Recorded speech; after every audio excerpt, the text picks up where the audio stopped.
गेल्या काही दिवसांपासून एक 1.5 ते 2 महिन्यापासून चेन चॅचिंगच्या घटना अगदी खूप नाही पण तू सातत्याने घडत होत्या आणि त्या डिटेक्ट होताना जर असा आम्हाला यश येत नव्हतं तितकंसं.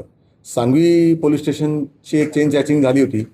त्याच्या दरम्यान युनिट 1ने ती अतिशय चांगल्या पद्धतीने हँडल केली आणि त्यात त्यांच्या असं लक्षात आलं की या CCTV फुटेज जे बघतो आपण ते बघितल्याशिवाय पर्याय नाही.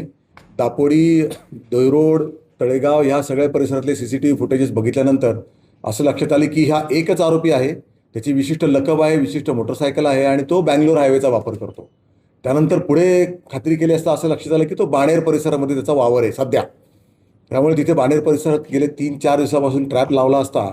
एके दिवशी सकाळी तो त्या एका गल्लीमध्ये त्यांना जाताना दिसला आणि आमचे टीमचे 2 अंमलदार त्यांना फॉलो करत होते आणि पुढे डेड एंड असल्यामुळे तो पुन्हा परत वळला आणि पुन्हा परत वळल्यानंतर शिताफीने दोघांनी त्याला ताब्यात घेतला आणि त्याला जेरबंद केलेला आहे. त्याच्याकडून 5 चेन चॅचिंग आत्ता या मागच्या महिन्यातल्या डिटेक्ट झालेल्या आहेत.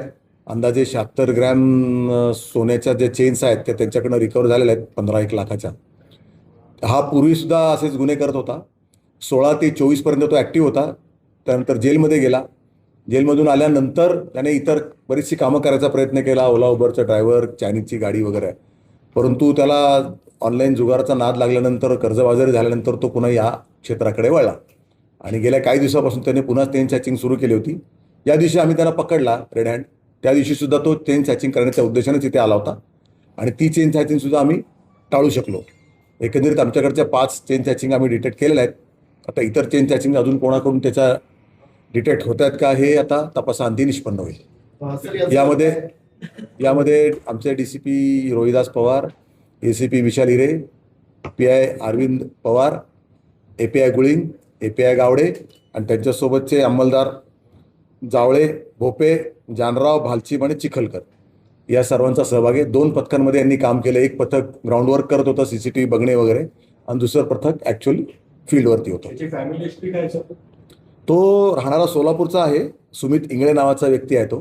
त्याची फॅमिली हिस्ट्रीविषयी आत्ता आमच्याकडे काही उपलब्ध नाही आहे, परंतु तपासाअंती निष्पन्न होईल. सर याचं एज्युकेशन वगैरे काय आहे? नाही, अद्याप नाही काय कळलेलं.